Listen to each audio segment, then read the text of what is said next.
Thank you so much for joining us tonight. We know you have very busy schedules, but truly appreciate your dedication and being with us tonight on this very important topic.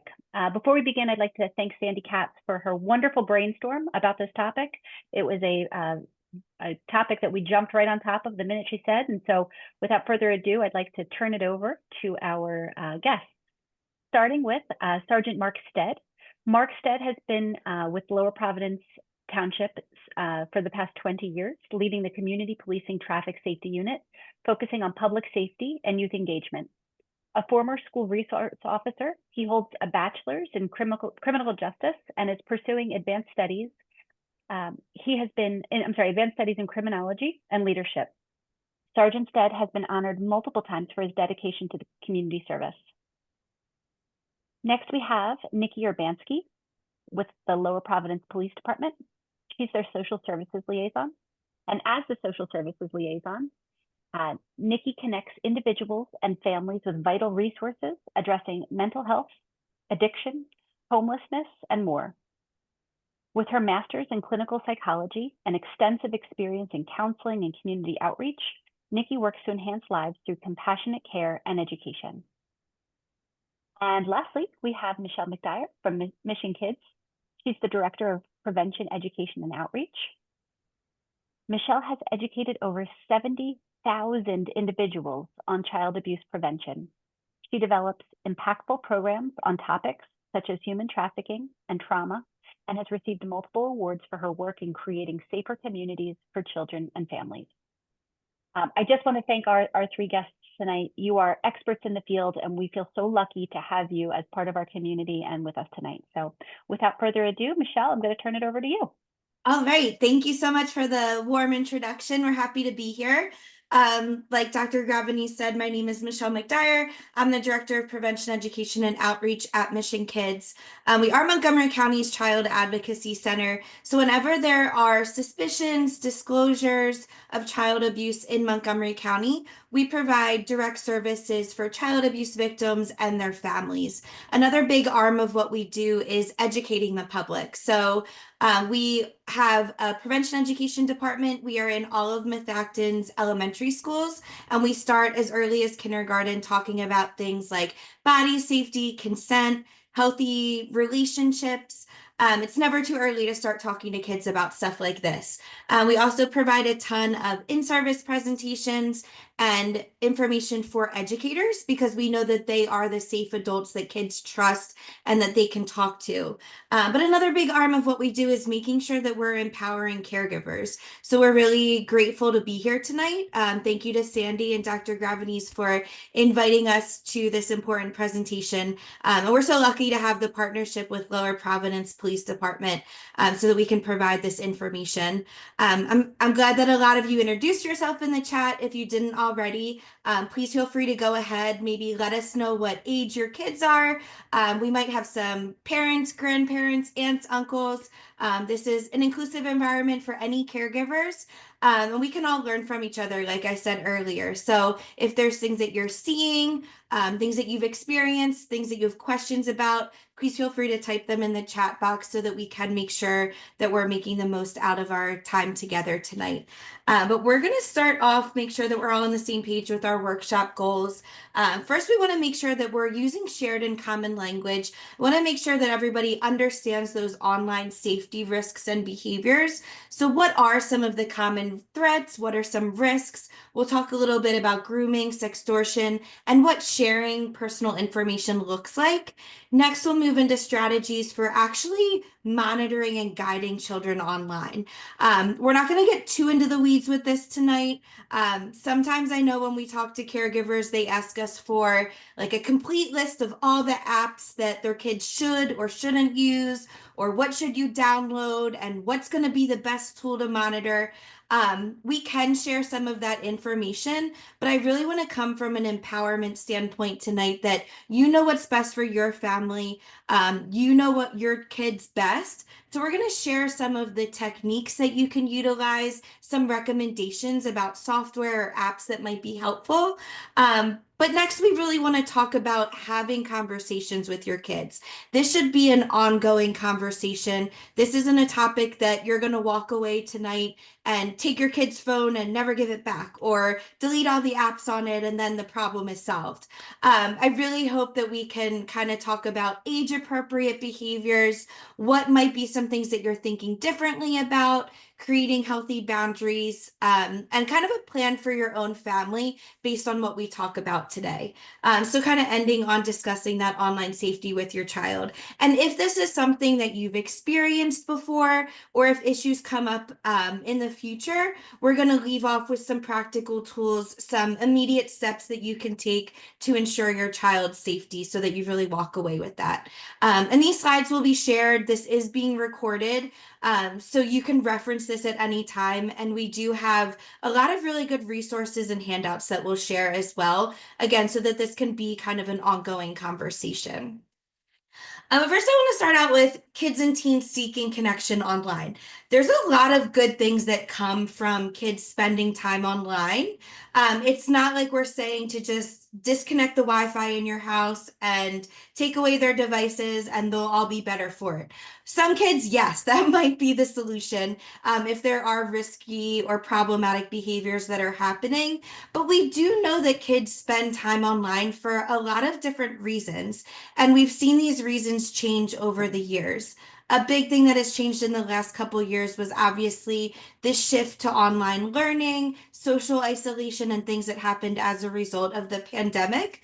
But I just wanted to go over some of the things of why we're spending time online. So some kids might have limited social support. They might have fewer in-person interactions with kids their age. We know that mental health challenges are a big thing now. I know that Methacton goes through a lot of student surveys and receives feedback from kids. This is something that a lot of school districts are really looking at in terms of anxiety, depression, withdrawal, seeking validation from their peers, and seeking connections online can really help with that. We know that kids seek out connections online if they're coming from a place where there might be a dysfunctional family environment, an overall lack of support. Maybe their family's really busy. There could be things that are happening within a household where they are seeking connections online, and that's totally normal, but there's ways that we can make it safer. Other things are like curiosity and exploration. It's a tool that's right at our fingertips. I mean, when I was in elementary school, we had to go to the library and look at things in an encyclopedia. But I was also growing up during a time where it moved on to like Ask Jeeves. So I guess before Google was a really popular thing where you could type things in. But right now, kids have access to devices and it can help them explore their interests and learn more about the world. But it also can lead to some paths that we don't want them to go down. Another thing is just media influence, access to social media.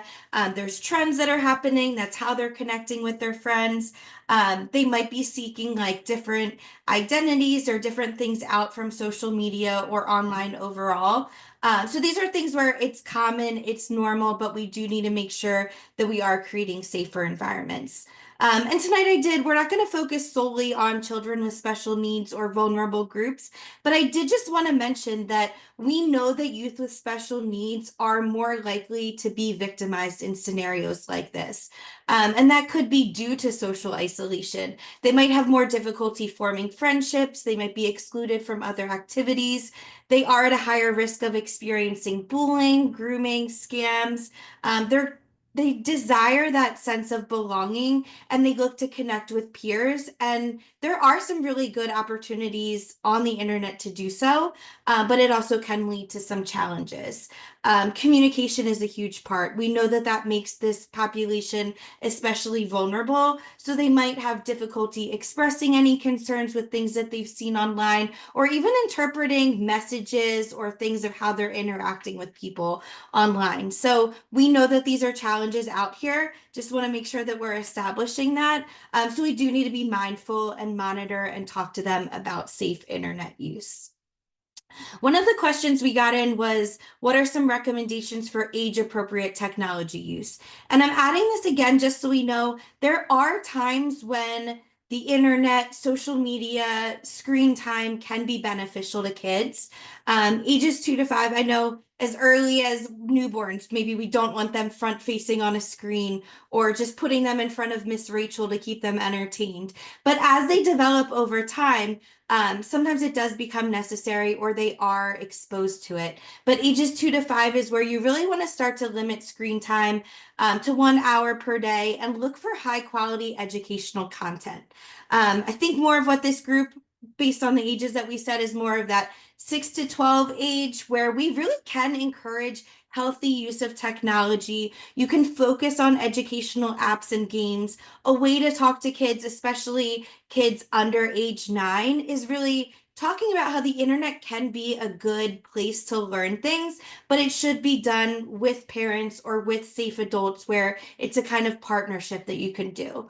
As they get older, especially around age 9, you do want to introduce that not everybody on the internet is who they say they are. It's not always a safe place. And these are some precautions that we need to take. With teens, it's pretty much unavoidable that they'll be using screens and interacting online. But it's really important that we but continue to promote responsible use of social media. They really do need continued monitoring of their time that's spent online. And you want to teach kind of a healthy skepticism. So teach them critical thinking skills about digital content, and encourage open discussions about cyber safety. And especially with this age group, you want it to be ongoing communication. You don't want to just be catching them doing something wrong, catching them going to websites you don't want them on, maybe using screen names or other things on apps that you haven't approved of, but maybe just monitoring to make sure that they are doing what is expected of them, coming up with technology agreements and things like that, which we'll talk more about. But before we jump into that, really just understanding what online dangers are. And we can open this up instead of going to Menti right now. I think you can write in the chat box if you want. What are your largest concerns about your child's online safety? I know that based on some of the questions we had specific questions about YouTube, like, is it okay for my kids to have their own YouTube channel? Another concern that I thought was really interesting was, what do I do if their peers are using social media that I'm hesitant about or I'm not okay with? And we'll explore some of that, but I want to just get a feel for, what are you experiencing? What are your kids seeing? And Sergeant Stead or Nikki, if you want to hop in with any concerns you have or things, feel free to jump in as well.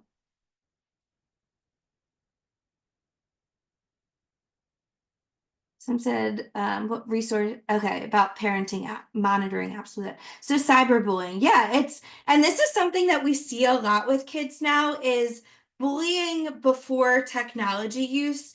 It really stopped at the end of the school day or when they went home for dinner.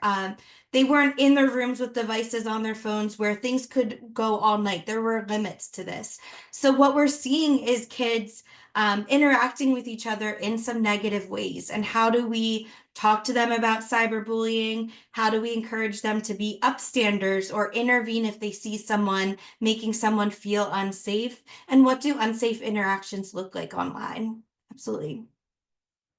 And we'll cover a lot of this as we move through. So feel free to write things in the chat box, share with us as we go through.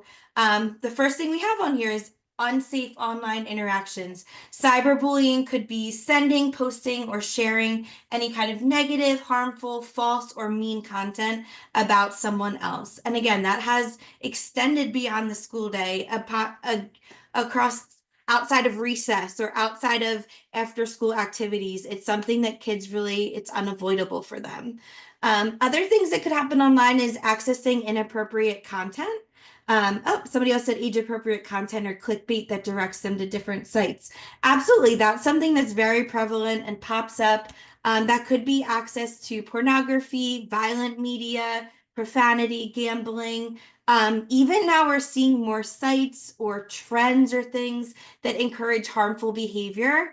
It could be things like crime, racism. There's threads about disordered eating, self-harm, suicide. Those are things that kids have access to at their fingertips.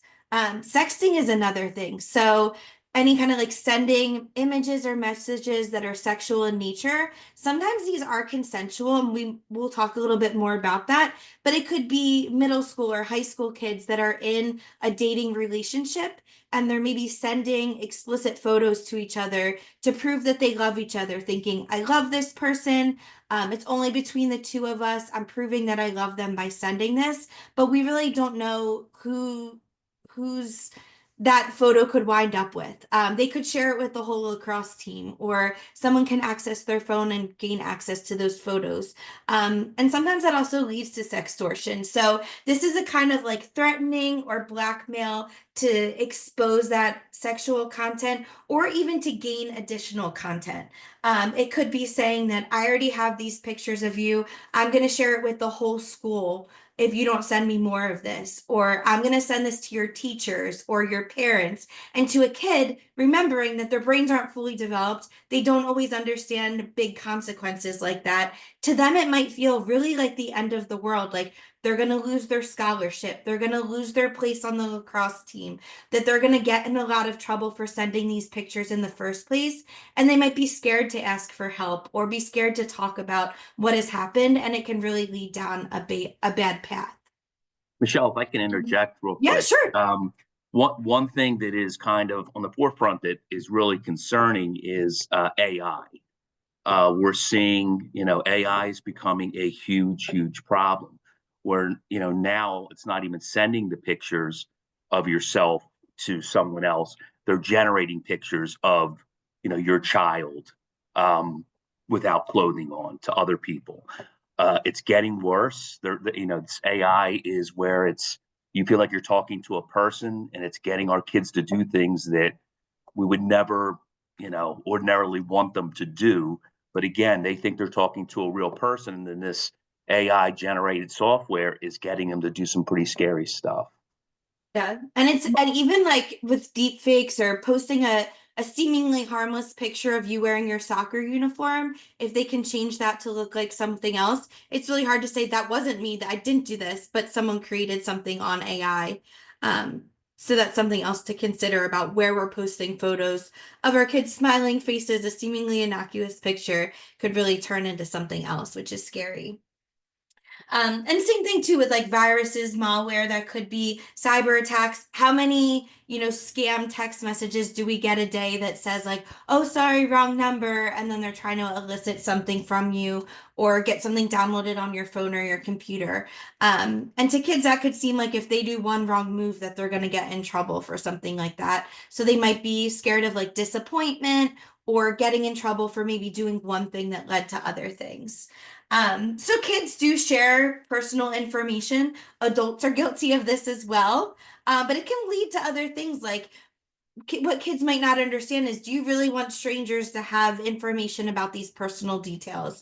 If they find out more about these personal details of you, this could lead to them targeting you or intimidating you in order to get something else. It could lead to grooming or exploitation. Not everyone on the internet is a safe person, and they might have harmful intentions.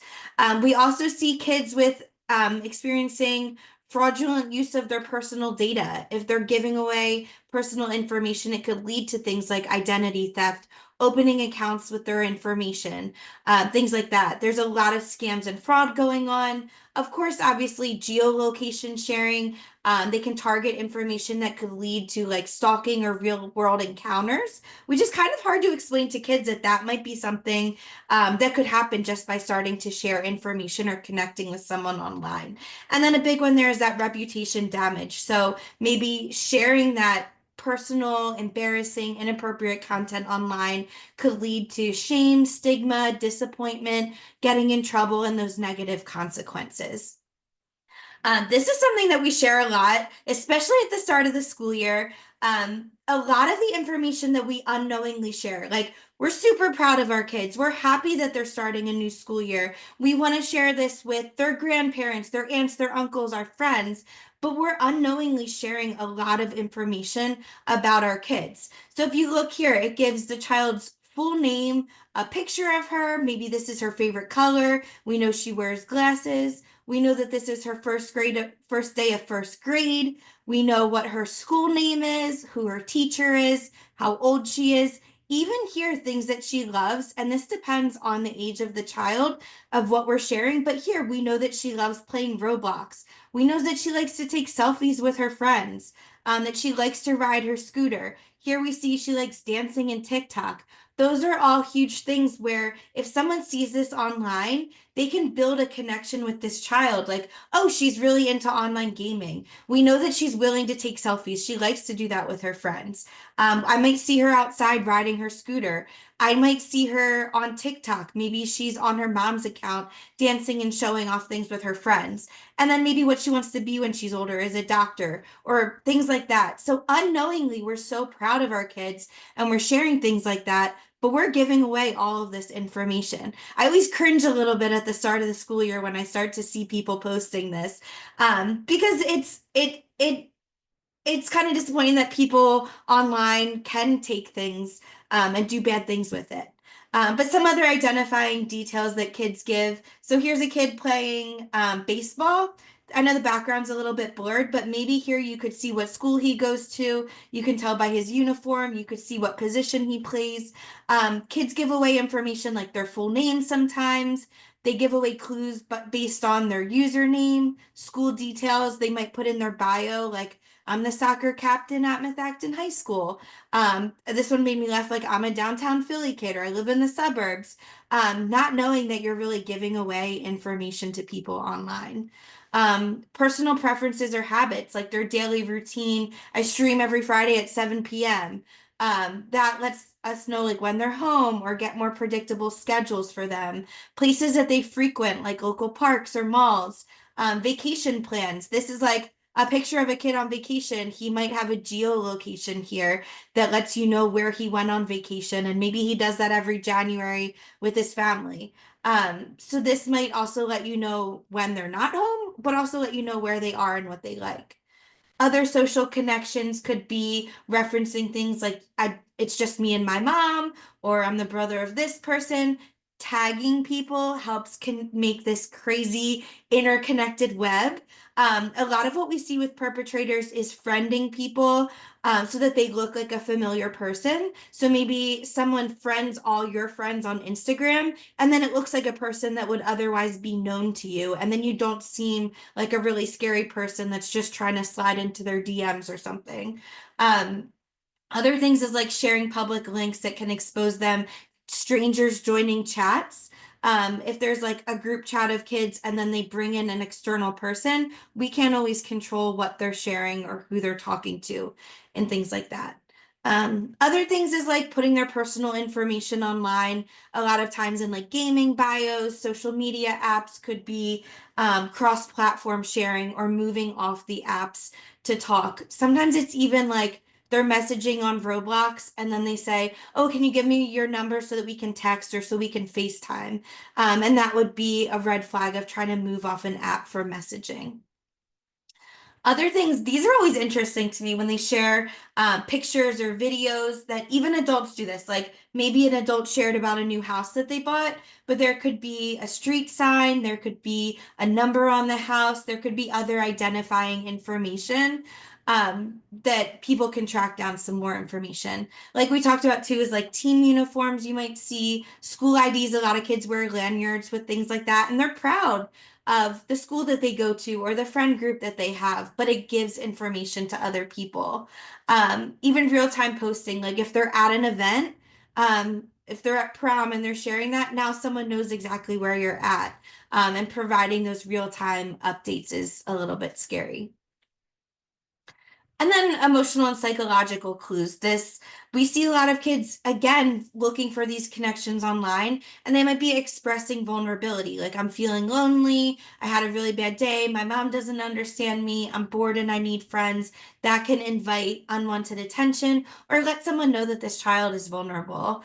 Maybe they're in a fight with their family. They got in trouble. They're looking This could kind of lead to like sympathetic listeners, and someone's going to groom the child by basically saying like, I'll listen to you, no one else understands you, just because they're gathering that information about them.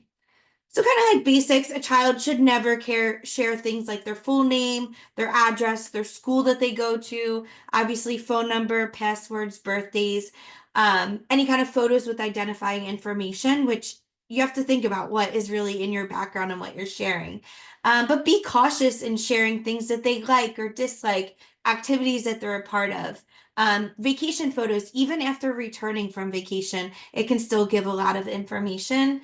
And even things they might want to share their likes, their interests, their hobbies, but things like favorite books, music, movies, quotes, those are all things that perpetrators can gather that information in order to form more of a connection with them.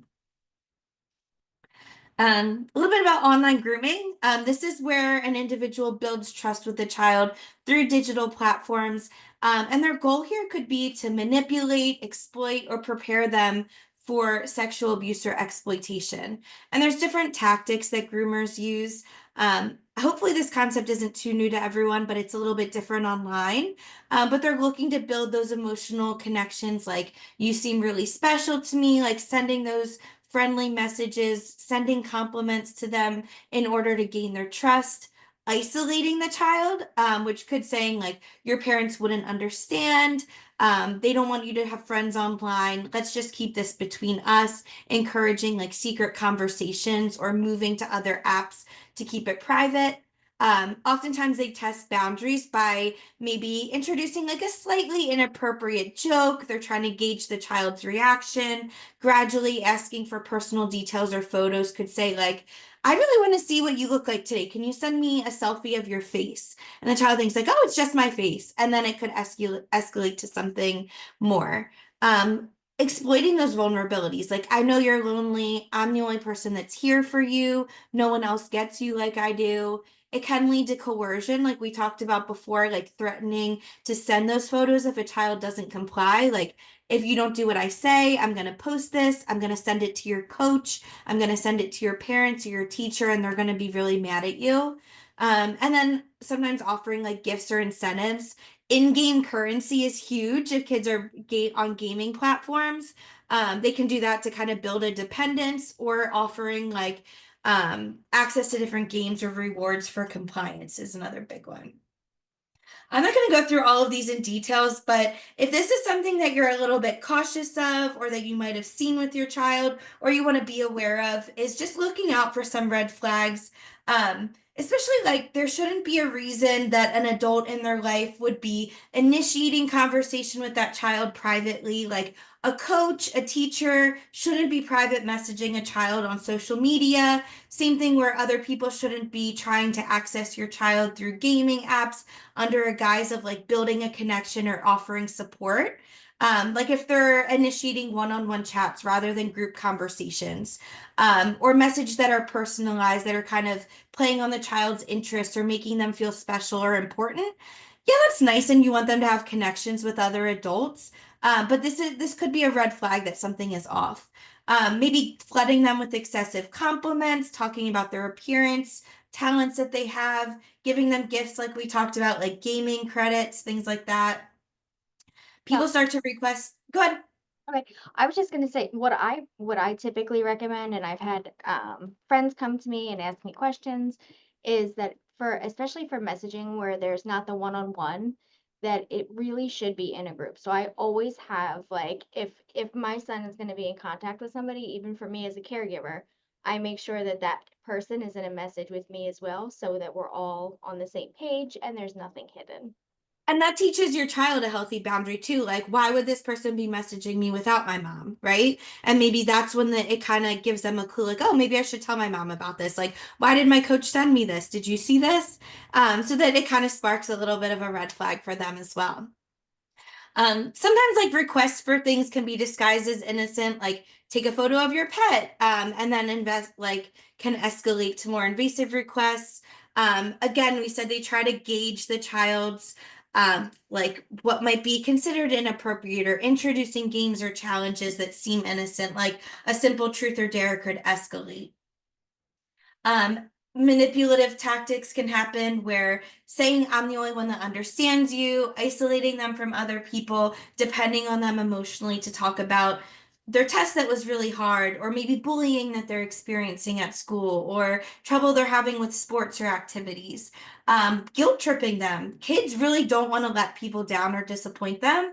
But so if you say, if you really care about me, you would send me a photo, or I'll be really disappointed if you don't trust me. Why can't you trust me? I've sent you all of these gaming credits and we've talked for so long. And then pushing for those offline encounters, which we know can be dangerous. So IRL, meeting up in real life. Obviously, this is something we don't want kids to do. Depending on their age, it is something that does happen. We see it a lot. There could be teenagers that are meeting up at a park, at the mall. Maybe they're meeting up at football games or common spaces that kids are hanging out. And it's not always a harmful or negative interaction, but we do need kids to be skeptical, to have that healthy sense of skepticism, to know that not everybody is a safe person, because there are some of these really negative consequences that could happen.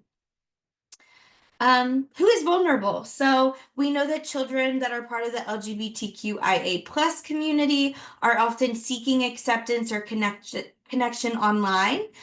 Maybe their dating pool or their friendship pool is a little bit smaller than other kids. So there might be threads or groups that they could get, they have more in common with online, but they're also vulnerable because they're in fear of being outed or rejected by family and peers. Sometimes we see this, especially where maybe a boy is looking to connect with someone else, and it really could be their peer or an older adult posing as someone else and asking for photos, videos, or connection that way.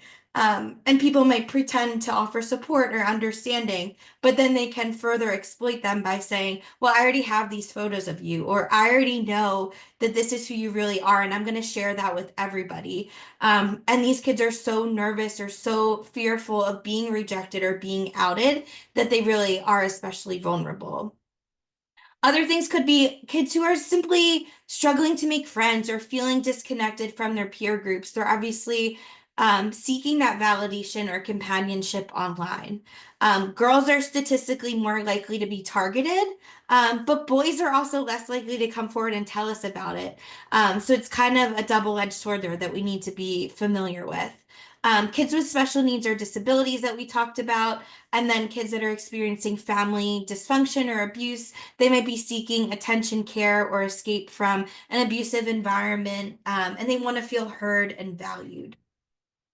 But there's another group that we're seeing, especially when we're seeing kids that are experiencing child abuse and exploitation, is a group of kids that we might not be expecting. And these are our group of high achieving students. So it could be kids who are excelling in school, sports, or extracurricular activities, and they are specifically vulnerable because they're fearing the consequences of their exploitation being discovered. So they might worry about scholarships, college applications, career prospects. They're experiencing this pressure to maintain perfection. So they want to keep this perfect image. They don't want to tell anyone about what has happened. There's fear of judgment or scrutiny if this abusive behavior is revealed. They might already be experiencing stress from balancing academics, activities that make them more susceptible to being abused, and they're being specifically targeted by predators because we know that or they know that they can really exploit that ambition or their desire for success. The FBI has actually put out specific warnings about groups that are targeting kids this way, where they're able to gain their trust, they're able to gain images, videos, things like that, and they can further exploit them that way. Sextortion is something we talked about, a form of blackmail where they're exposing information or images about the child in order to make them do something. This can be done through catfishing, even consensual sexting, airdropping, social media. This is a quick example that I shared here. And normally we don't share like pictures of people where these things have happened. But this family has recently made headlines because they are trying to change the narrative and awareness about this problem. But Coach Mack was a football coach, or is a football coach at Shippensburg University. His family's very connected to the football team, academics at Shippensburg, very involved.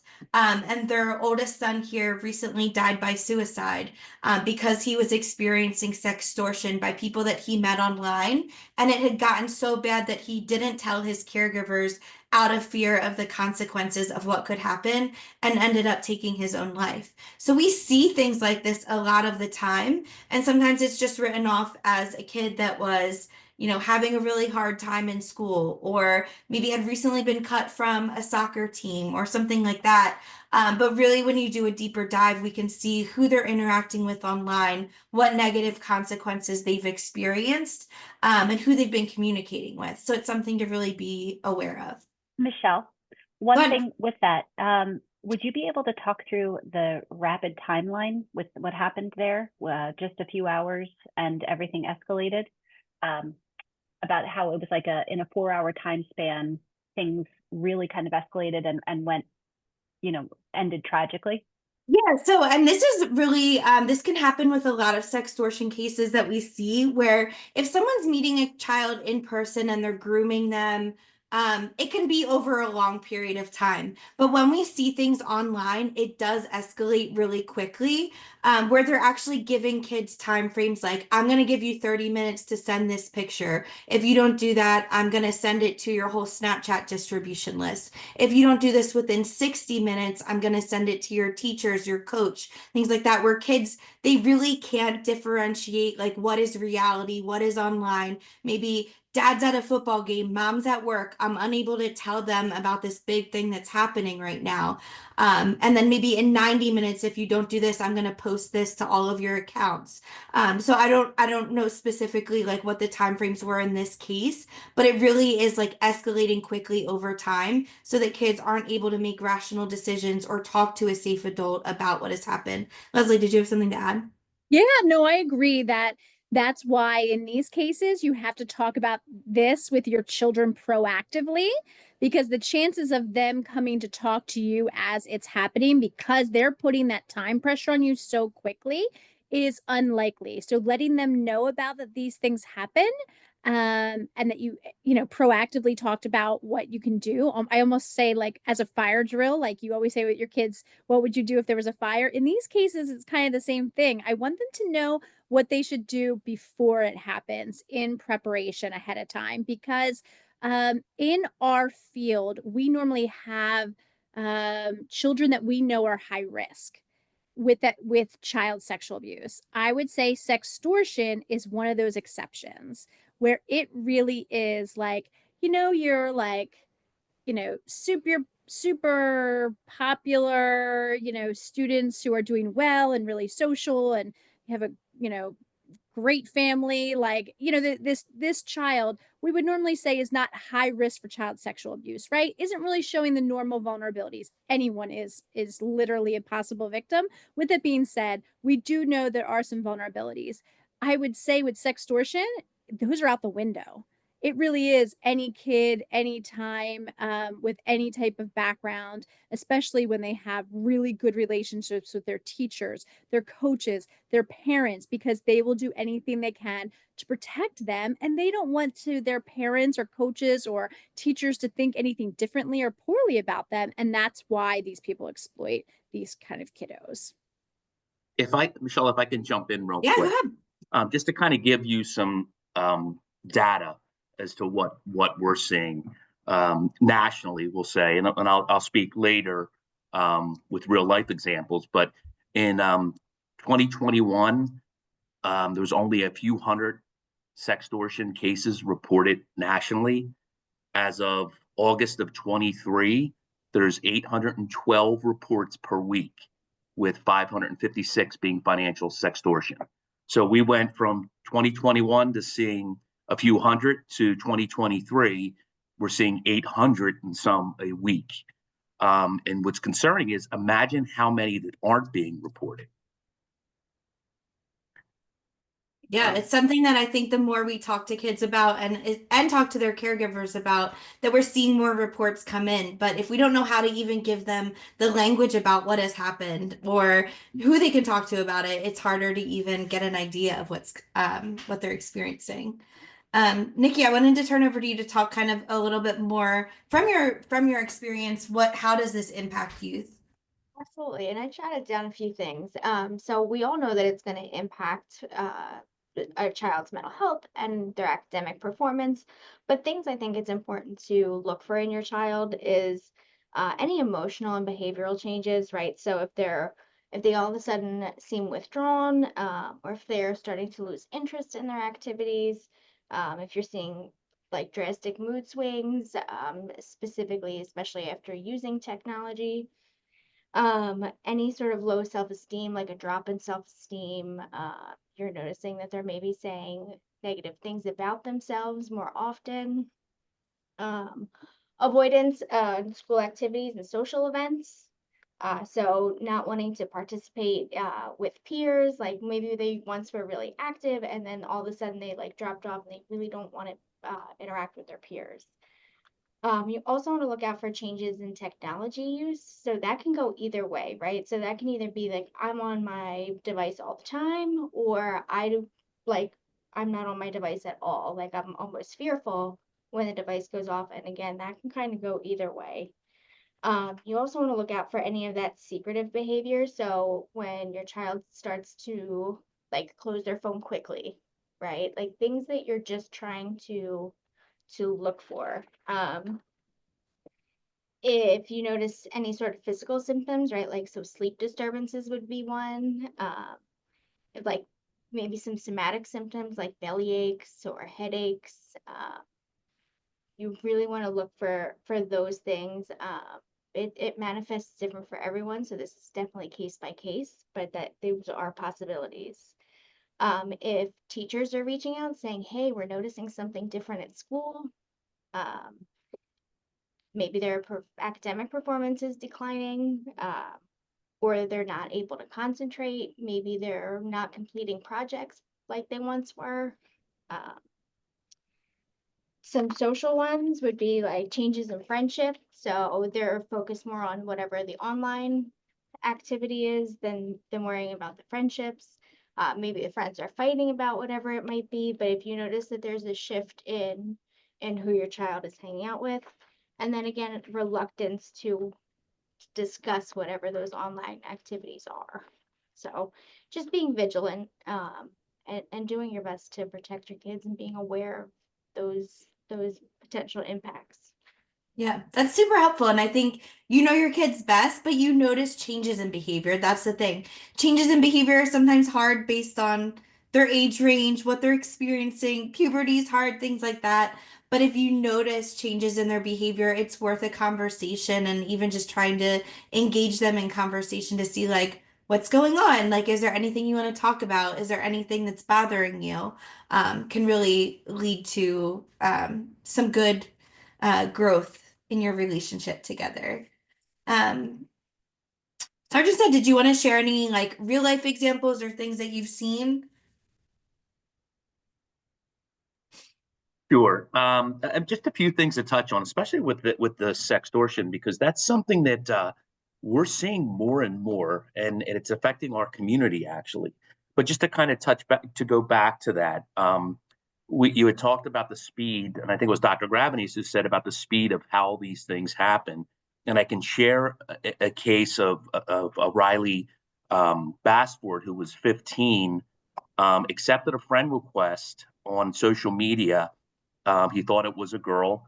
It was actually someone from another country, who he sent a picture to, and within 6 hours, he committed suicide.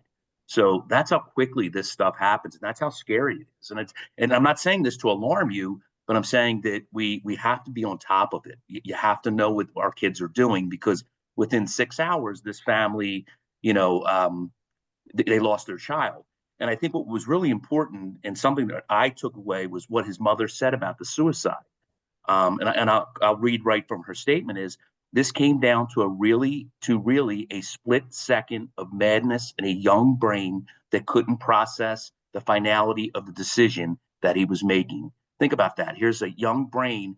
He thinks his world is over, not looking at the big picture. And that's why we have to get involved and, prevent these things from happening. But real quick, going back to that, because we are seeing this more in our community, is 90% of the victims that we're seeing, and across the board nationally, they're young boys between 14 and 17. Why are they being targeted? Because I think at that age, they're more sexually curious. They have that technology savvy. They're more prone to shame and to fear. And they have access to money. What we're seeing, and I shouldn't say just this young population, we're also seeing this with adults, where they're sharing pictures of themselves and they're getting extorted by these people from, all over the world, to be quite honest with you. But what concerns me more is our children that this is happening to. They're vulnerable. They panic when they do this, and they realize, this person's going to put a lot of pressure on them, that they're going to show these pictures or whatever it is to their family, or they're going to post them on social media. What do they want? It's not a sexual thing. What they're looking for, it's financial. It's these quick hitters. They're not extorting these young people for thousands of dollars. They're extorting them for $100, $200, $300. So it's almost like they're getting so many of these kids to do this. It's actually, they're financially making a living out of it. And I just wanted to share that. But it's important that we stay on top. If you see your child is, making a withdrawal out of their bank account for $100, $200, $300, and they can't explain it, that's a problem. I mean, there's no reason for them to do that. We're taking reports like this, I would say, on a weekly basis. And this is just in our little Methacton community. That's where it gets scary. And again, our job as police is to, fortunately, is to track these people down. But your job as parents is to prevent this from happening. And how do we do that? It's by staying on top of what our children are doing. I think too, like a really important point is the child that died by suicide. I think, I don't want to speak for his family, but I think they would have done anything for him to get the help or share, even though it feels like my mom's going to be so mad at me. I'm going to deal with all these negative consequences. I think his family would pick that any day. So just keeping that in mind. And Dr. Gravines, go ahead. Yeah, one other thing. So just to clarify as well, it's not just through apps. It's through their cell phone. It's through text. It's through any sort of means of communication. So in your head, if you're thinking, oh, my kid's not on social media, I don't have to worry about that. It's actually not the case. So I'll share a quick story of my neighbor. She has an 11-year-old son, has a cell phone for just making sure he's at sports games or practice and they're able to communicate. He received a text of someone saying, send a picture, not realizing what that was. Innocent child sends a selfie back, and within a moment, he received back a picture AI generated of his face on a naked body and said, I'm going to post this all over social media if you don't, send X, Y, or Z money. So luckily, he went straight to his parents, but how many kids, if they aren't having these conversations in advance with their parents, know what to do? So it's super important that we're able to really be targeted and blunt and explicit education for children, and getting hit by all means, whether it's at home, parents, whomever. We have to make sure that we're talking about this with all of them. If they have a phone, we've got to be talking to them. And I hope that we too can all walk away that like abstinence only isn't the way to go. Like locking down your house and not letting your kid out of your sight, or taking away their own cell phone. Like kids will find other ways. If you don't let them have social media, they might have another account. They might use someone else's phone. Even like we said, through simple text messaging, group chats, there's things that people can access them, and they can also access other things. So I don't want everyone to think that that's like a safety thing by not having it. It can definitely happen other ways. Michelle, well said. And I think that's a key point to remember. This is not, it's not to scare people as to what's happening, right? It's a reality. But our job as parents is to stay on top of these things, right? we don't have to take all those things away from them. Our job is to monitor them to make sure that they are used properly and safely. Yeah, absolutely. And we'll talk too about like in the next section, talking about like what actual tangible tools you can use to make these safer. But just touching on it, I was always a fan of the show Catfish on MTV as that started coming up. But it's something where online people could be pretending to be someone else in order to deceive or manipulate them. Warning signs that you want to make your kids aware of are like unverifiable information. Maybe they're posing as a peer or someone who lives in the same town, but they're refusing to meet you in real life or share real pictures or answer basic questions about yourselves. Adults could benefit from this too. I think Dr. Phil has been in business for a really long time on stuff like this. Having inconsistent stories and then requesting money or personal information. These are all things that should be a red flag.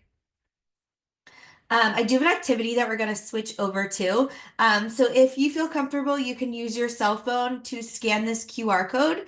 If you've ever used Menti before, or you can go to menti.com and put in this code. It's 4652-5189. And this is an activity that we do in another caregiver workshop to talk about what are normal behaviors, what's cautionary, and what's abusive or problematic. But in this context, I want to talk about if we think it's green light, is it typical age-appropriate behavior of using the internet? Is it a yellow light where it's inappropriate behavior, cautionary behavior that needs to be redirected? Or is it red light, like this is abusive, this is problematic, and it requires intervention? So green, yellow, red, you can scan this QR code, and I'm going to switch my screen over just to our other website.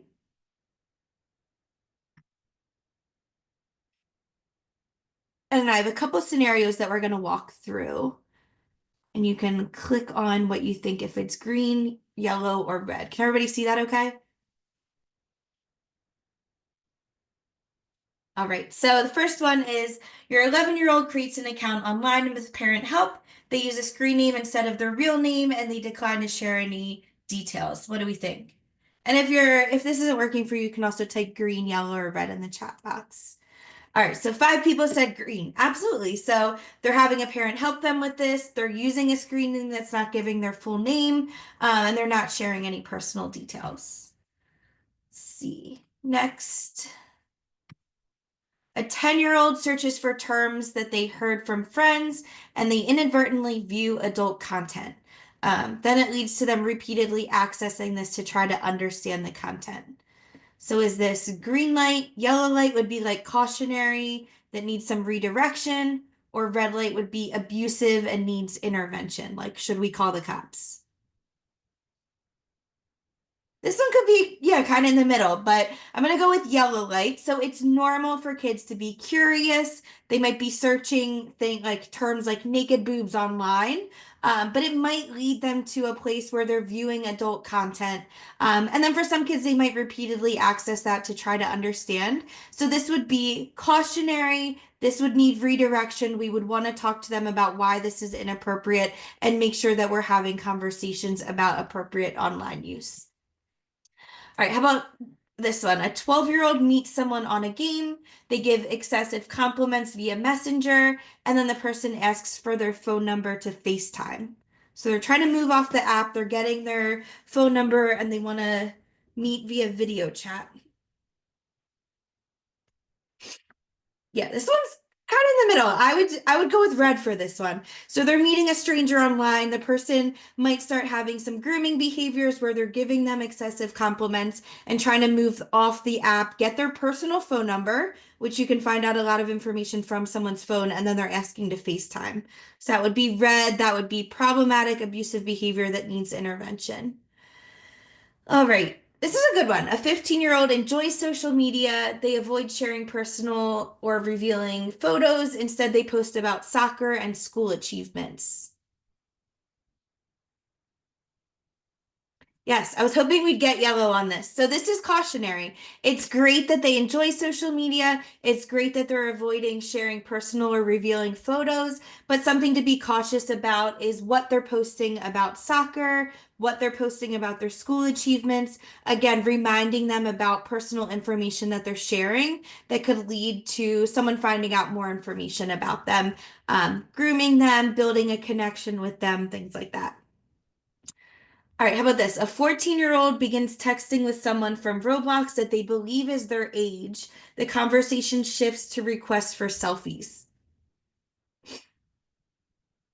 Yeah, so this would be red. So they met someone on a gaming platform. They're texting. So that means they've moved off Messenger. They're talking through texting, and then now the person is requesting selfies. So we would want to intervene here and talk about the dangers of meeting strangers online, why someone shouldn't be requesting selfies. And you don't always know that everyone is your age that you're talking to. Here's a good one. So a 13-year-old listens to a friend talk about a relationship concern over text. They offer supportive and kind responses without judgment or spreading rumors.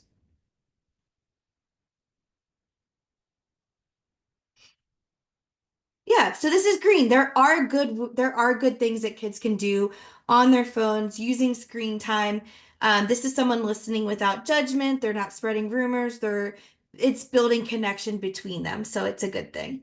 All right, let's do one more. Let's see. A 12-year-old receives an unfamiliar or confusing message online, and they immediately ask their parent or a trusted adult for advice on how to handle it. Good. So that's green. Absolutely. This is a kid that maybe someone's had a conversation with them before. Unfamiliar or confusing messages can pop up a lot of different ways. It could be a spam text, an email. It could be on social media. These are things that can happen, but it's really good that they had a good response by asking a trusted adult for advice on how to handle it. Awesome. Thank you. I do have a lot more scenarios, but we're going to move along because it sounds like you're all gathering that, or that you're kind of getting what we're putting down. All right, so next I want to move on and give some practical skills about monitoring your child's digital presence. I'm just going to share my screen one more time. And I think Nikki's going to walk us through some of the resources that they've created from the police department. Oops, I went the wrong way. And we'll share these. We're not going to go over in too much detail, but kind of what you can look for. Sorry, I backtracked. There we go. So in the digital resource guide that we're going to give you guys, everything that's on here is only as good as the time that it was written. So I just did this over the summer. And I have to say, even just this week, like just totally this week, I have had new things come up. So for chat acronyms, someone wrote AYFR, and I was like, oh, I don't know what that is. One of my son's friends to him, and it was, "Are you for real?" But I had no clue. So this is only as good as what we printed. Bark keeps a pretty up to date list, bark.com. So that might be an option also to just kind of keep yourself informed. Next. All right. So these are also, this is just some of the lingo. And again, another one came up this week that I had no idea about. So these were from the summer, and I would already say, like, I don't hear half of the things that I was hearing. So now one that I heard this week was ate that, like, oh, you ate that presentation. I had no idea what that meant. That means impressed, right? So our kids are going to come up with new things all of the time. But you will have access to this, and it's important to know. So direct messages, it can come from anybody. It doesn't necessarily have to be a friend or follower on social media. Live streamings, like you're going live, and that can be on a lot of different platforms. The algorithm uses different, like all of your available data to identify things that you're interested in. Finsta is a fake Instagram account. So different than having like two different Instagrams, it's one is typically kind of like more secretive. And then geolocation we've talked about already, where it's sharing your location unless you go into the privacy settings and turn that off. Again, these apps, this was taken from the summertime, and not all of these apps are even still up to date. There's a lot of talk with the TikTok ban coming, and people are already coming up with a new platform, which is Red Note. So that would be one that I would look for and be aware of.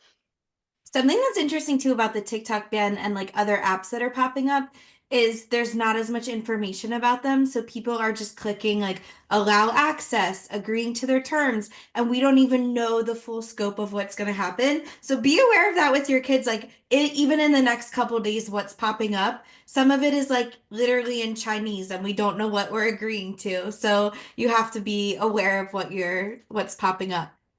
And a lot of the apps have age restrictions, but that aren't being followed. Like Facebook, Twitter, Pinterest, right? They all have an age restriction of 13 plus. But I've seen plenty of children on all of these different things. It's Because not in the best interest of the app to turn people away, you know? absolutely, you know, there is a movement, and this isn't necessarily related to apps, but there is a movement called Wait Till 8, where you wait till 8th grade for a smartphone. So 13 for a smartphone, 16 for social media apps. And it doesn't work for everybody, but I think it would take away some of that peer pressure, right? Where if more parents were doing this, and I just feel like it would give opportunity potentially for there to be a better outcome as far as internet usage goes, and cyberbullying. It just eliminates some of the potential threat, and they'll be a little bit more developed and able to make better choices. But there's a pledge out there that you can sign. Wait Till 8 also has a whole guide on how to present rules and boundaries around that usage as well. If anyone wants to get a petition going, I think Leslie will sign it. All right, and then screen time safety. So, the recommended average of screen time is 2 to 3 hours, and that goes from 8 on, and no more than 2 to 3 hours, right? But knowing what your child is accessing, and a lot of the phones have that available, and being able to have those conversations with your child too, just to say like, hey, do you realize that this is how much time was spent on this? Like, can you tell me what you were doing, or any of that? Just opening that conversation up, because open lines of communication are really key for all of this. And I think too that like we can we can set expectations with our kids about just the same as if they were going out on a Friday night. You would ask them like knowing what they're doing, who they're going with, how long they're going to be gone, like who's driving, what are we doing? So asking these same questions about where they're spending time online is super important. Like you might feel like they're safe just because they're under your roof and they're in your house, but that doesn't mean that they're safe. They still could be accessing things, or people can be accessing them under your roof. So just think about it that way. Well, and Michelle, the other thing is that the increased screen time is also associated with decline in mental health too, right? So there's increased depression and anxiety, poor sleep quality, less physical activity, right? And decreased attention span in addition with that increased screen time. Yeah. And that's something we need to keep in mind with our kids, how we keep them safe. Just wanted to pause here if anyone had anything they wanted to share before we get into like monitoring tools. You can write in the chat box. Are there any apps that you currently use for your kids? Are there things that you've seen, things that have worked for you? This can be kind of a good resource sharing point. But we wanted to talk a little bit about safety features on popular apps and games. Apps like YouTube, TikTok, Roblox, Minecraft, Fortnite, these things. Some safety features that you particularly want to look at is, like Nikki mentioned, like the age of the users. Is there an age that is required for them to get an account? Can you create a password to control their content? Can you turn off autoplay? That's especially on YouTube, that can link them to, like, it takes like 3 clicks to get to something that you don't want your kids to see. Are there ways on this app that you can limit exposure to content or comments with mature themes? Can you disable comments, things like that?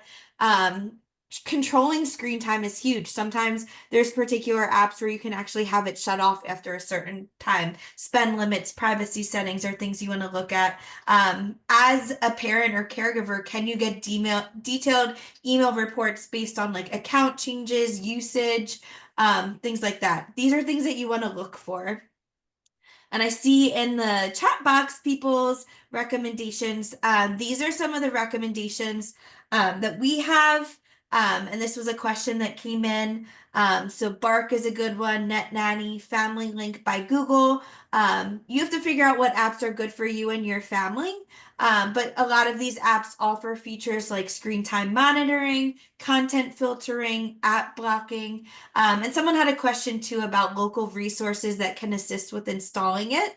A lot of these apps have really good customer service where they can actually give a detailed guide about how to use it, how to download it, how to gather data.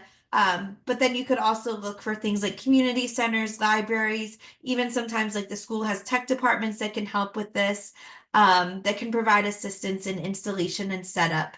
And I'm glad somebody else said you can call your internet or your cell phone provider to turn off the hotspot on the phone or things like that. So you want to look through some of these. Somebody else had a question about reliable suggestions for ratings for age appropriate video games.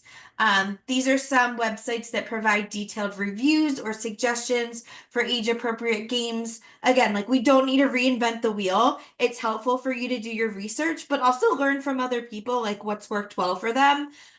You can use esrb.org. Common Sense Media is a huge resource here. And then you can see a picture of the family gaming database, where it literally helps families establish like their journey together through gaming. So you can type in things like that. And again, we will share this, all of these slides so that you have all this information to go over. Somebody had a question about, is there a way to safely use games like Minecraft and Roblox, as well as social media platforms like Snapchat and TikTok? I love this question about, should these be avoided altogether or can they be used responsibly? They can be used responsibly. They don't need to be avoided altogether, except if there's kids that might be showing difficulty following the rules, or they're not following safety guidelines. They're not doing what you agreed to as a family. But again, you want to look over parental controls and settings that can limit chat or restrict interaction to approved friends. And then you need to have these continued open conversations about what appropriate behaviors look like and what the risks are of interacting with strangers. Tara said, is it a good practice to keep the online use to common areas of the household? Absolutely. So there could be like no phone zones. A really good practice is to absolutely not allow kids to like charge their phone in their room overnight. Maybe it needs to be no phones after dinner. They can be in a box to charge. They can be in the living room. They can be in your bedroom to charge. Only allowing like in common areas if they're gaming. You can even do things like not allowing headsets. I know that can be really annoying to listen to the sounds, but you can also hear what they're saying to other people if they're using appropriate language, if they're talking about things that are not safe. But if they're away in their room with the door closed, it's really hard for you to monitor that. So absolutely, keeping things in common areas are really important. Somebody said, what are the best practices for cyber safety when it comes to cell phones, apps, or games? Are there specific cell phone brands? So there's phones with parental controls, like you can do iPhone with screen time. Gab wireless phones are designed specifically for kids. You can limit downloads and require parental approval for any new installations. A lot of time you get like in-app purchases alerts and things like that. But again, engaging in regular discussion and monitoring is super important. This was another question. So, what are some simple actionable steps for setting limits? So, like we said here, establishing those no device zones, such as no phones or devices in the bedroom, none at mealtime at the table, scheduling specific downtimes, like no screens after dinner, or maybe on weekends. That's when things can get a little bit haywire, maybe only saying between 2 to 4, this is when you can spend this time. And then using built-in parental controls, like we mentioned, Google Family Link or Apple Screen Time are things that you can use, and that's easy and actionable. Should parents allow their kids to create YouTube channels? That was a good question. And how can you ensure their safety? So you'd have to do a lot more research on YouTube and decide what's appropriate. But one suggestion would be creating a YouTube channel under a parent's account so that you still can maintain control. You need to look at things like a private channel setting, talking about what guidelines on what content can or cannot be posted. And this would also require regular review and approval of what's being posted, regular review of comments or disabling them. But just remember, posting these things, putting them out on the internet, even if it's on a private channel, even if you're monitoring it, there's screen recordings, there's people that can still access this. So you need to really decide based on your child's maturity level, what the purpose of them doing this is. It's really important. Next question, how can parents reduce their usage of online and encourage them to focus on educational games or outdoor activities? This is hard because as parents, as adults, we all model this behavior by being on our phones constantly, being hyper connected to everybody. But you can model this behavior in a couple different ways and making sure that you're setting the expectation for your family, but setting those daily screen time limits, offer incentives for meeting those goals. Maybe they have to meet certain goals in order to access screen time. Other good alternatives are like board games, puzzles, sports, activities, getting them really involved in the community. There are educational games that you can use. We love Kahoot. You can also use Prodigy, ABC Mouse. They combine fun and learning so that the internet and devices and tablets aren't always bad. But we know that there's other ways that they can use devices. Scheduling regular outdoor play or family gatherings, like it really takes like a community engagement for this. Another really big part too is talking to your child about online safety. So like we said, you need to build this over time. It's building a trusting relationship is key to facilitating these open discussions. And we don't always want to be catching them doing something wrong or talking about the negative impacts, but creating a judgment-free zone can be really important. Thinking back to those cases of kids that were being extorted or were experiencing bullying or it led to suicide. Again, we want to create an environment where our kids feel safe talking to us, and we want them to come to us about anything. So you can lead by example, demonstrating responsible digital behavior yourself, like having healthy screen habits, being mindful of the content that you share online. I know a lot of parents that also ask their kids, like, is it okay for me to post this? Or can I share this story about you being student of the month or something like that? And let them teach you. They know a lot more than we do and a lot more than we think they know. So maybe expressing a genuine interest in what they're doing, asking open-ended questions to kind of gauge how much they know, see what their concerns are, and allow them to be part of the conversation rather than just talking at them. Because you might come off like a dinosaur and they're not going to want to listen to you about that. So really engaging them in the conversation. Just a reminder that it's a lecture. It's not a lecture, it's an ongoing conversation. It shouldn't just be a one-time conversation. You want to maintain open dialogue with them, adapt the conversation as they grow, adapt it for new encounters or things that they might experience. So even when we shared this example of like a child coming forward with like a scam text message that they saw, that's room to like adapt to like what they've experienced and talk about what the risks are. And it's okay to name the risks, just making sure you use child-friendly language, talk openly about cyber safety. Like Leslie said, the same as you would talk about fire drills or health safety. This should be another thing that we're talking to them about. And you can also use those real life examples or news stories. If something's flashing on TV or something that they heard about at school, use them to talk about the risks and understand the importance of staying safe online. System child-friendly language, I kind of hinted at this before, but children 8 and under, you can really focus on being kind, having fun online, creating a safe space so others can have fun as well. Talk about what information should be private, that some things on the internet are things that you should do with a safe adult, that it's fun to learn together. These are things that we can do together. And you can always talk to me about something that makes you upset or scared. 9 and older, you can be a little bit more detailed about the risks, talking about what good passwords look like. This is when you can start talking about like sexting and risks involved, anticipating things that they might experience, teaching about digital consent, and encouraging using social media only with friends that you know in real life. And I don't think we talked about this yet, but asking your kids like who their friends are or what they consider a friend is really important because it's so different than what all of us grew up experiencing. Like when I was 9 years old, if you asked me who my friends were, I would probably name like a couple kids in my class, my neighbors, people like my very small circle.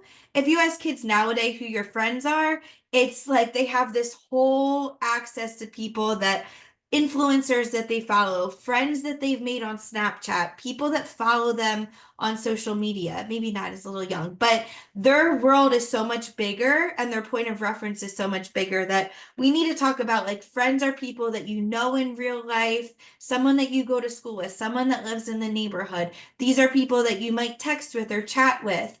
And anyone else outside of that can be risky because we don't know who they are. We don't know what their intentions are, and we need to keep it kind of like who we would know in real life. Has anyone experienced that with their kids?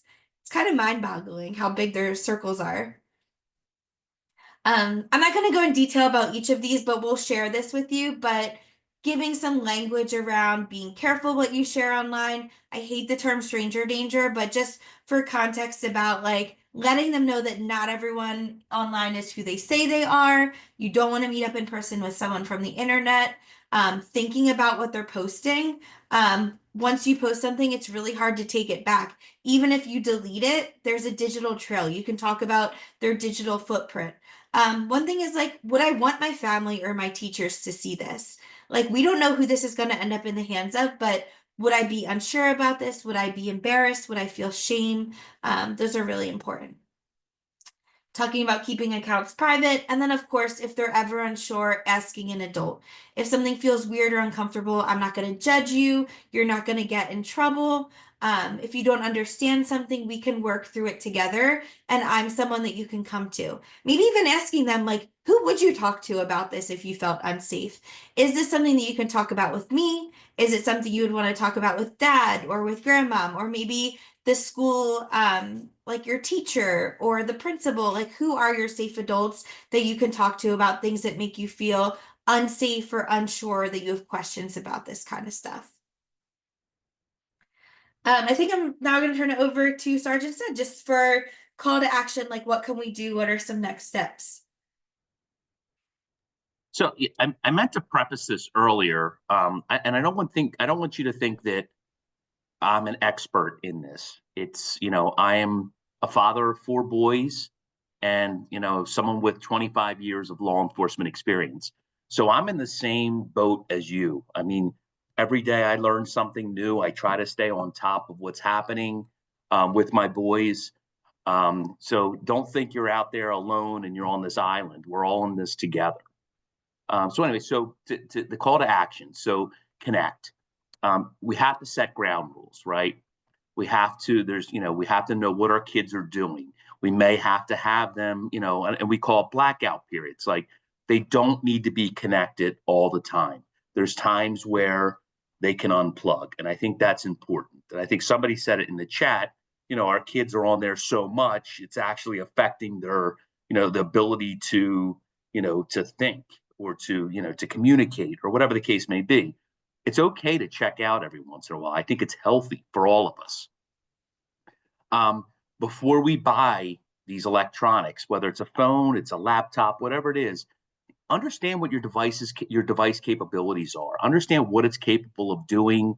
Ask, like, find out what can my child do on this cell phone? What are the capabilities? What things can they download? What can't they download? I think that's on us to understand that. Understand what the apps and the software capabilities are of that device. This point here is I really want to stress. We have to go beyond the safeguards.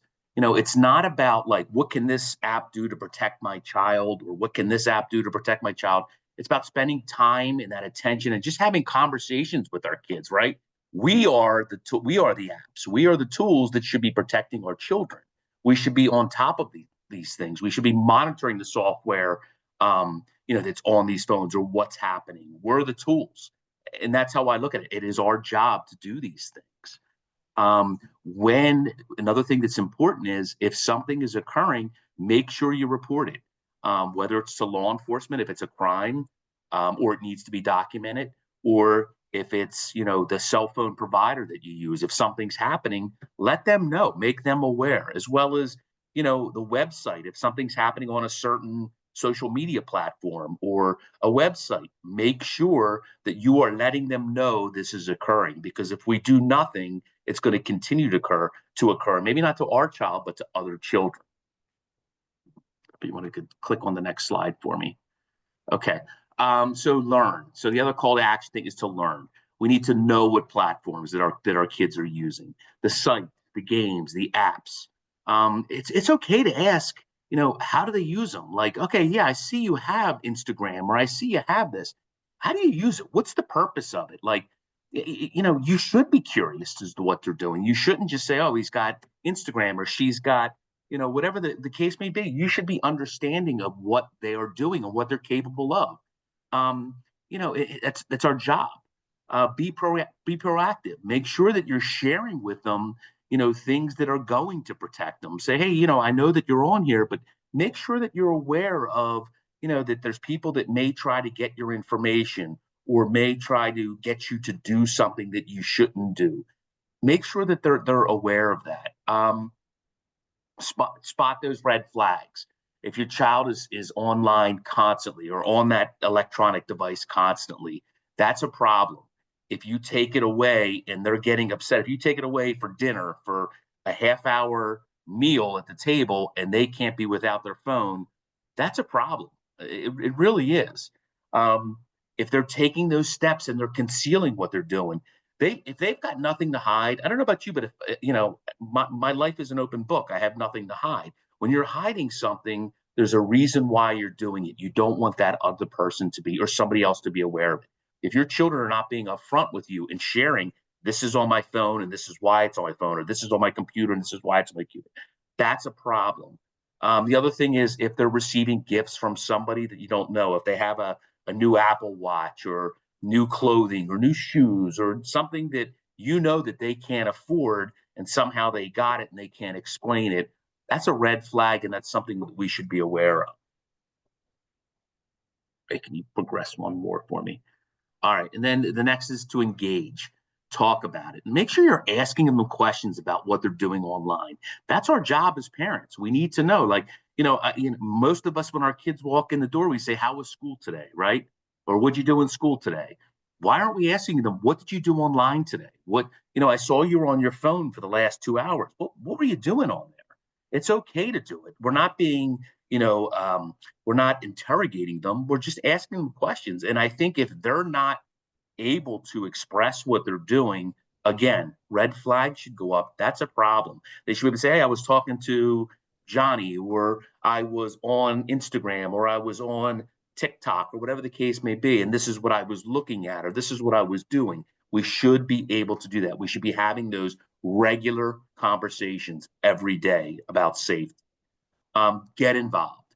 If you don't understand what they're doing, find out what it is. If your kids are into Roblox, or whatever the case may be, understand, what is that? Who can they talk to? Who are they talking to? Why are they talking to them? How does this game work? These are all things that I think we need as parents to be aware of, right? And the one thing I will stress, and again, I'm in the same boat as you, father of 4 boys, going through the same things you're going through, is, our first gut reaction, or instinct reaction, or knee-jerk reaction, is to take it away. You know what? If you're not going to tell me this, I'm taking that phone away. that's not going to solve the problem. That's not going to fix the problem, right? We're not learning what they're doing, and that's our job as parents. So it's not, we have to kind of avoid that first instinct of taking that, taking them off the internet or taking that device away from them. Again, that doesn't fix the problem. It just prolongs the problem. Yes. And they will find other ways. They will access it in other ways 100%. and be more 100%. secretive. Absolutely. Yep, 100%. All right. So if we discover that our kids are doing something unsafe online, what do we do? Now what, right? We're presented with a problem. How do we deal with this effectively? And I think one thing, and again, I'm speaking to you, I need to do this, or I constantly have to remind myself, stay calm, right? We need to figure out what's going on. We can't just react and be angry. What did you do? Or why did this person do this?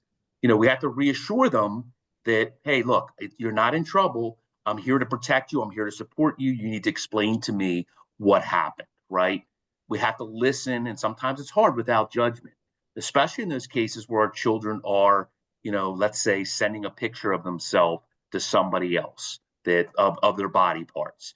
Instead of saying, why did you do that, and coming right at them, let's try to understand, right? You want it to be done safely. You want it to be done in a space that they're, not judged and they're able to share. And I think that's important. Again, we have to kind of like bring it back a little bit to kind of reassure them that we as parents are here to protect you and we want to understand what you're doing. As you gather information, make sure you're asking gentle questions, right? You don't want to pressure them. Tell me this. Tell me why you did this. Don't blame them. Don't accuse them. Kind of understand and figure out what's happening, what's going on. If there is evidence of something, let's say if somebody sent them something or they sent something, or there's sextortion going on where somebody's trying to get them to send money to, through a gift card or something, that preserve it. I know our first instincts as parents is delete it, get rid of it. If it's gone, it's over. We need to do more than that. If for me to do my job as a police officer, I need that. To me, it's evidence. I need you to preserve that, save that, provide that to me so that we can deal with it effectively as in law enforcement. All right. So again, if your child's device is compromised, there's certain things we can do. Immediately, you want to change their passwords. And I keep talking about the sextortion and things like that, but it's more than just that. I'm talking about if your child shares their bank account info or their personal info, excuse me, or any of those things. It's not, think outside the box. We need to change those passwords, right? We need to prevent that person from accessing or having access to it when our child may have shared it unknowingly, right? If you have to review those privacy settings, if you have to adjust them so that who can contact your children, what can they do online? Let's kind of be proactive about it. If we kind of put those safeguards up or put them in place, it'll prevent these bad people from doing things or getting to our children when we don't want them to. And again, if it's somebody that's targeting your child, you need to block them. Unfortunately, there's ways that they'll get around it, but at least if we can continue blocking them and putting up those walls, it'll prevent them from accessing our child's information. And here's what's really important is make sure you're reporting. I dealt with some of the parents that I see, here tonight, and you're doing everything you should. Something happened with your child, you reported it. Absolutely. You report it to law enforcement, to whatever platform that they were using, to your child advocacy organization like Mission Kids, who can help you navigate this system, or at least provide you with the resources. That is so important, and we need to remember to do that. We can't just kind of think, this is just impacting me. This is just affecting my family, my child. No, this is bigger than we all realize. And until we come together and start reporting these things is how we're effectively going to bring, at least address the problem. And you're really not alone. I know it can seem really scary and it can seem really isolating or shameful or embarrassing, but there's people that do this work every day. We have a team of family advocates who work with families when something like this has happened. They can talk you through the process. We don't expect you to know how to navigate the criminal justice system. They can provide a lot of information there. We even have clinicians who work with kids who have experienced this. So whether it's trauma therapists or people who are working with kids who maybe they're accessing things online that are unsafe and it's turned into a problem that needs intervention. But there are professionals that do this work all the time, and sometimes you don't hear about it until you're in dire straits. So just keeping in mind that you're not alone. There's people that do this work, and we don't know until you report it or seek help. So we can definitely help with And that. real quick, just to piggyback on that, Michelle, and you made a great point, is we don't look at it as, oh my God, look at this, look what happened to this child, or look what, this parent, wasn't doing their job and their child, they made their child vulnerable. We don't look at it that way. Our job is to help you, to make you whole, to fix that problem. And we're not looking at it as anything else. And I don't know how to express it in any other words, but I think, Michelle, you said it perfectly. Yeah, there's support available, and we're very used to Yes, working through it. So 100%. we can work together collaboratively. Next steps. I mean, we're so happy that you all joined us for the last hour and a half. But Mission Kids is partnering with Myth Acton for a family online safety night. So we have a date, we have a time. We're going to do this on Tuesday, March 25th. It's a 2-hour program. We're going to be at Skyview. We're providing dinner for families. This is open to caregivers of children ages 2 to 12. If your kids are older and you still want to come, that's totally fine. And then we have a workshop that's going to happen at the same time for kids ages 8 through 12. So you'll come, we'll provide dinner. Parents will be in one room, caregivers doing a 2-hour presentation called Smarter Parents. And then the kids will be in a different room with instructors going through the Net Smarts program. So we're actually doing a child-focused education piece about cyber safety for kids. They'll do that for an hour, and then the next hour there will be an hour of activity. So it's something where dinner's provided, your kids will learn, they'll get out some energy. It's a good, safe, supervised environment. So we hope that you'll join us. It does require pre-registration, so you can scan that QR code. We'll also send out a registration link to everybody. But I think it's a really good next step to kind of work through some of this and also include your kids in the conversation.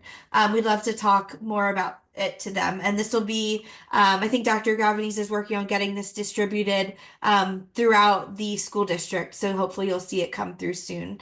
But in our parent workshop, we talk about healthy sexual development, understanding the different stages that kids go through, talking about skills for parent-child communication, and then creating safe environments. So a little bit more of what we kind of touched on tonight. And then Nikki, did you want to talk about this event that you're having?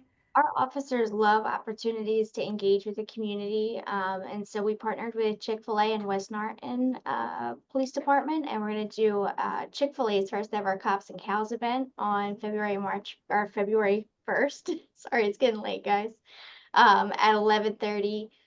Kids will receive a free cookie when they come in, and officers will be delivering food, saying hi, and it just gives another opportunity for kids also to have other trusted adults and know that law enforcement isn't scary and that they're compassionate and there for you. Yeah. I think it's a great next opportunity too for kids to see law enforcement in a different light, have that positive interaction, and then if something does happen, they know that it's someone who's there to help them. Absolutely. Same thing with families as well. So we hope you attend those. Here's our contact information. You can email any of us. I know Nikki put her phone number directly in the chat if you have any questions. But again, this can be an ongoing conversation. If you have more questions, you can follow up.